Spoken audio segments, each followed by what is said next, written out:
وہاں دو لاشیں پڑی تھیں۔ علی بن سفیان نے گھوڑے سے اتر کر دیکھا، ایک البرخ کی پہلی بیوی تھی، دوسرا آزر تھا، عمر کا ساتھی۔ دونوں زندہ تھے اور خون میں ڈوبے ہوئے۔ آزر نے بتایا کہ وہ البرخ کی بیوی کو پھینک کر چلے گئے تو وہ اس کے پاس گیا۔ اچانک پیچھے سے کسی نے اس پر خنجر کے 3 وار کیے۔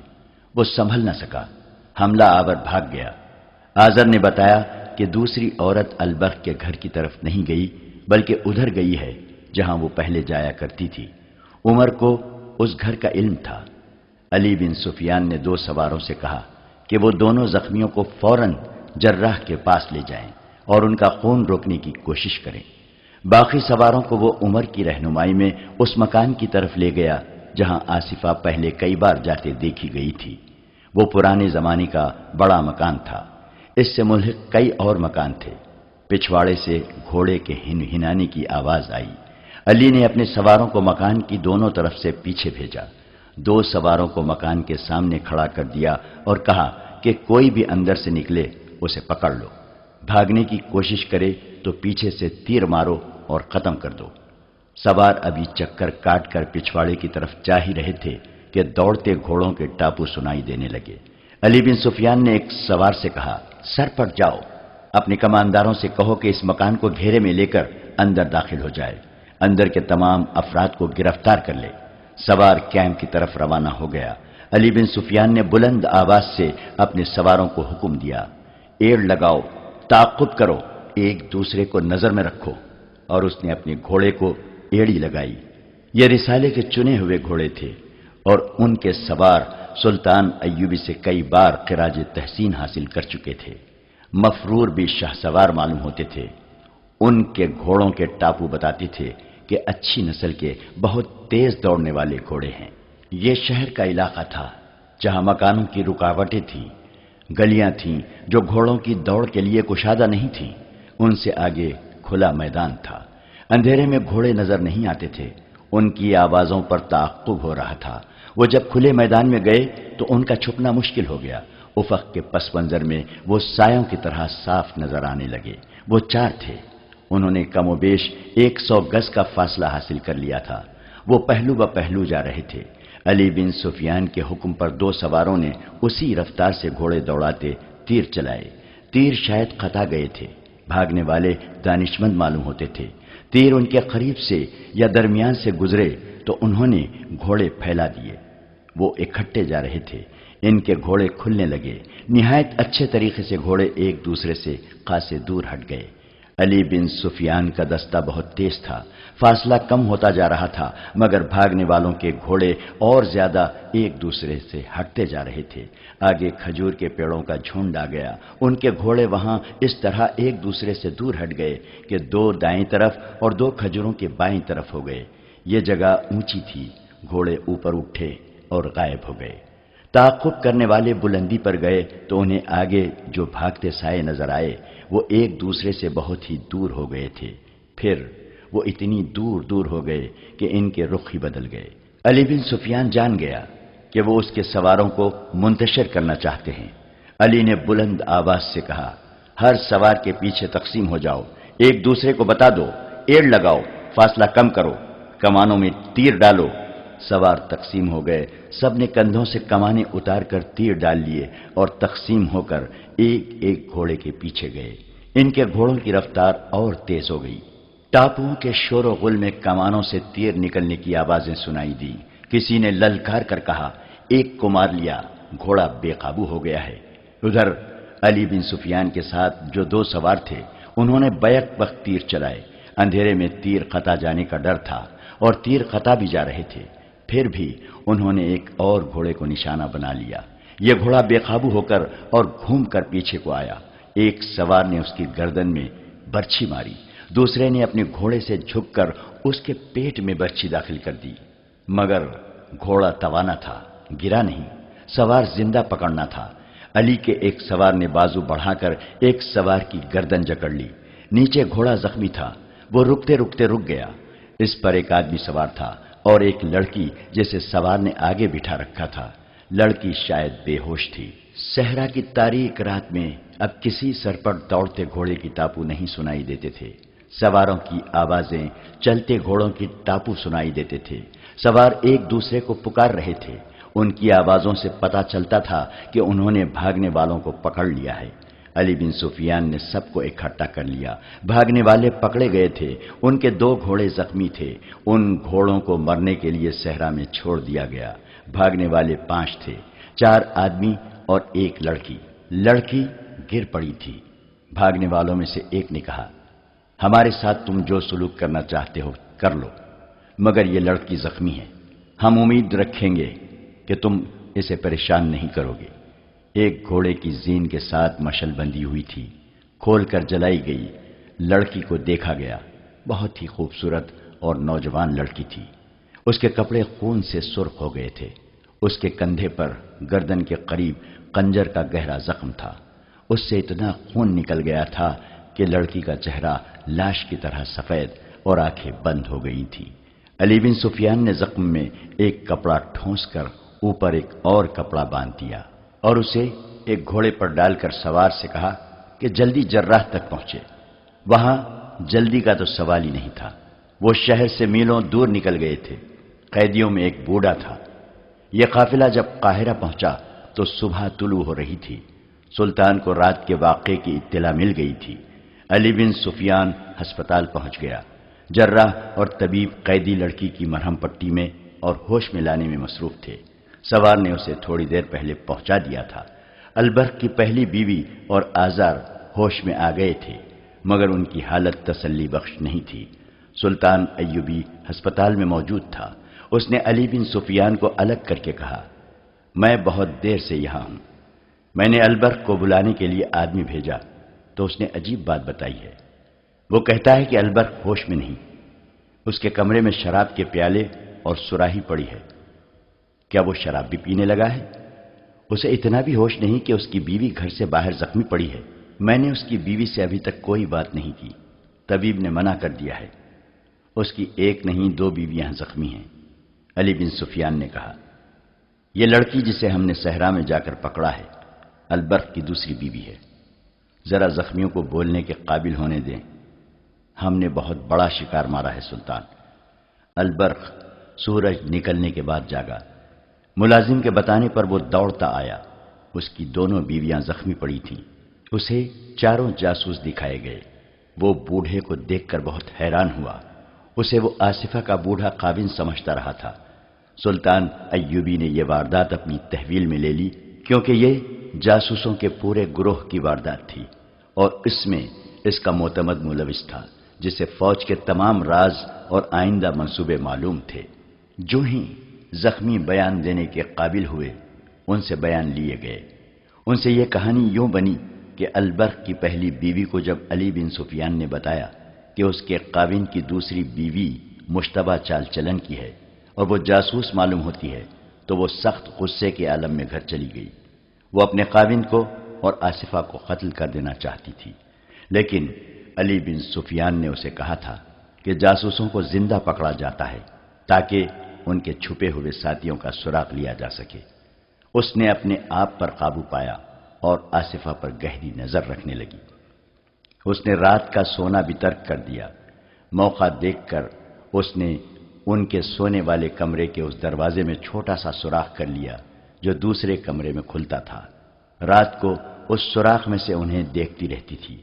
2 راتیں تو اس نے یہی دیکھا کہ لڑکی البرق کو شراب پلاتی اور اوریانی کا پورا مظاہرہ کرتی تھی۔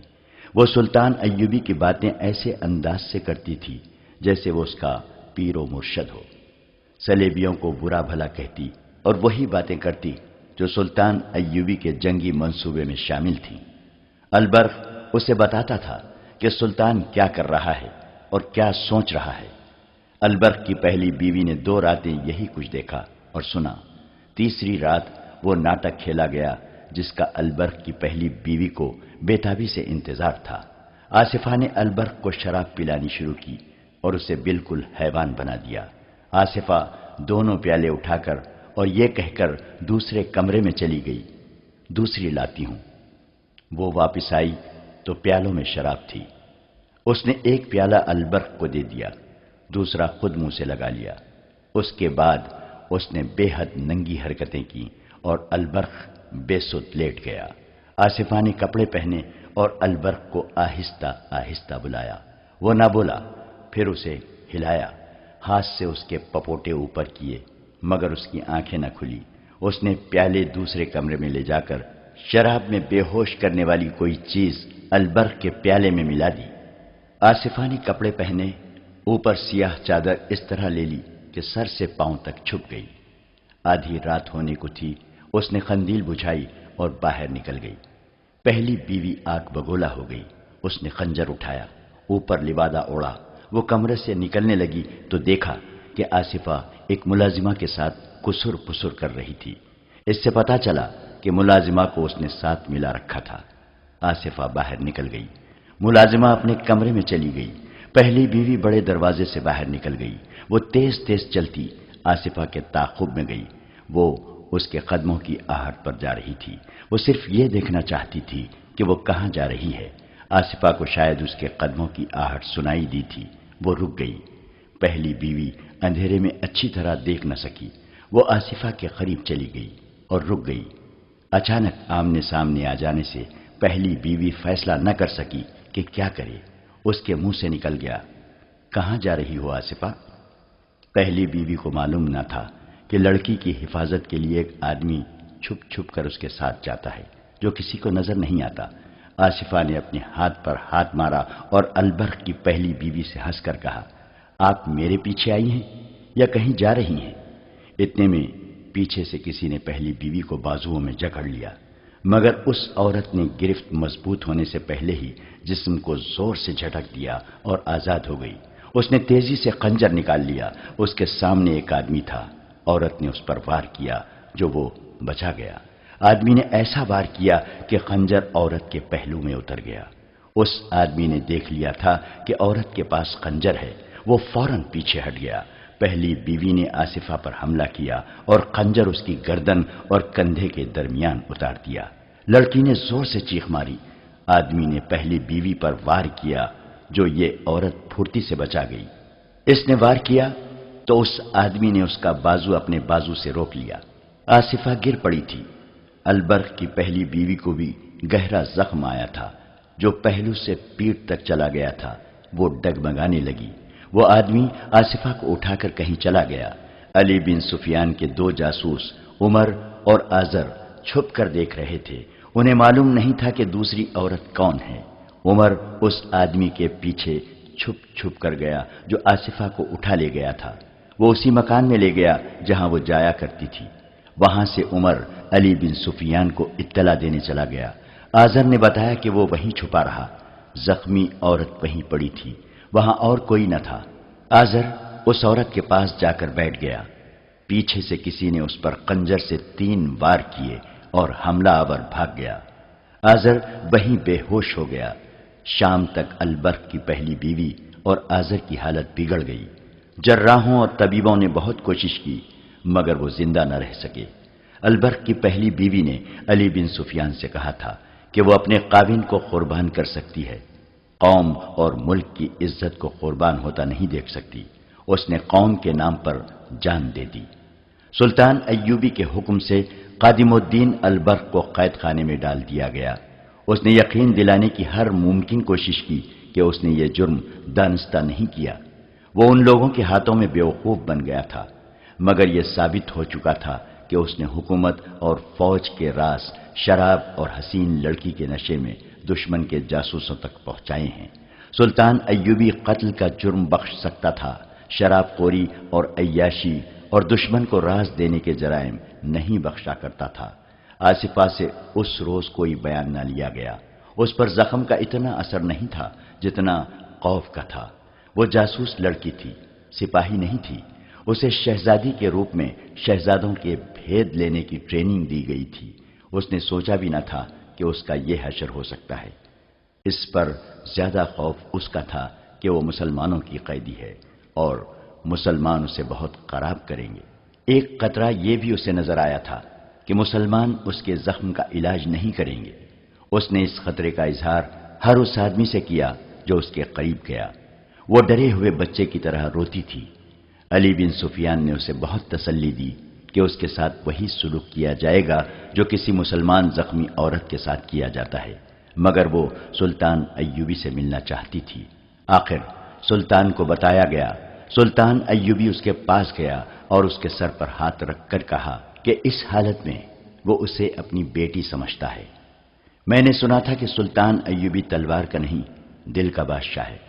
آصفہ نے روتے ہوئے کہا، اتنا بڑا بادشاہ جسے شکست دینے کے لیے عیسائیوں کے سارے بادشاہ اکٹھے ہو گئے ہیں، ایک مجبور لڑکی کو دھوکہ دیتے اچھا نہیں لگتا۔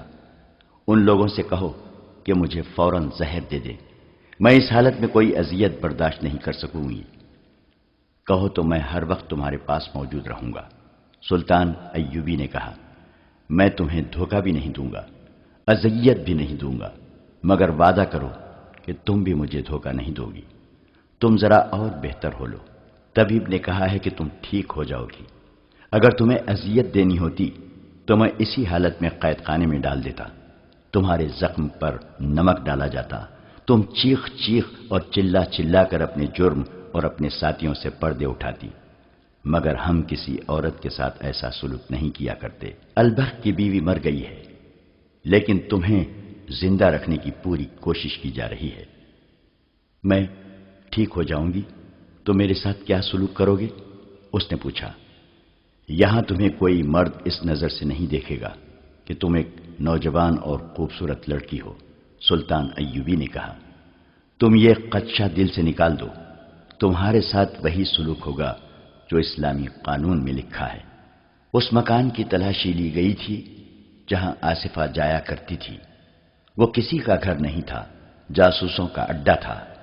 اندر ہی استبل بنا ہوا تھا۔ اندر سے 5 آدمی برآمد ہوئے تھے، انہیں گرفتار کر لیا گیا تھا۔ ان 5 نے اور ان 4 نے جنہیں تعاقب میں پکڑا گیا تھا، جرم کا اعتراف کرنے سے انکار کر دیا۔ آخر انہیں اس تہہ خانے میں لے گئے جہاں پتھر بھی بول پڑتے تھے۔ بوڑھے نے تسلیم کر لیا کہ اس نے اس لڑکی کو دانے کے طور پر پھینک کر البرق کو پھانسا تھا۔ اس نے سارا ناٹک سنا دیا۔ دوسروں نے بھی بہت سے پردے اٹھائے اور اس مکان کا راز فاش کیا جسے شہر کے لوگ احترام کی نگاہوں سے دیکھتے تھے۔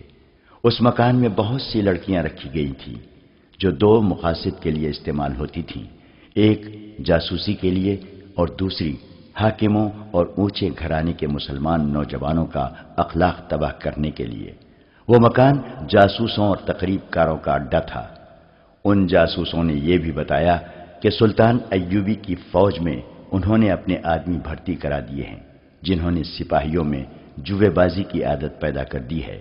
وہ ہاری ہوئی بازی جیتنے کے لیے ایک دوسرے کے پیسے چراتے اور چور بنتے جا رہے ہیں۔ شہر میں انہوں نے 500 سے کچھ زیادہ فاحشہ عورتیں پھیلا دی ہیں جو نوجوانوں کو پھانس کر انہیں عیاشی کی راہ پر ڈال رہی ہیں۔ خفیہ قمار خانے بھی کھول دیے گئے ہیں۔ ان لوگوں نے یہ بھی بتایا کہ ان سوڈانیوں کو سلطان کے خلاف بھڑکایا جا رہا ہے جنہیں فوج سے نکال دیا گیا تھا۔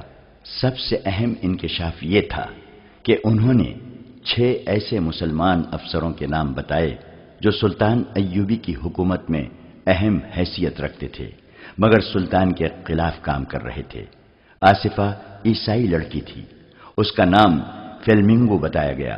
وہ یونانی تھی، اسے 13 سال کی عمر سے اس کام کی ٹریننگ دی جا رہی تھی۔ اسے مصر کی زبان سکھائی گئی۔ ایسے سینکڑوں لڑکیاں مسلمان علاقوں میں استعمال کرنے کے لیے تیار کی گئی تھیں جنہیں چوری چھپے ادھر بھیجا گیا تھا۔ اس لڑکی نے بھی کچھ نہ چھپایا۔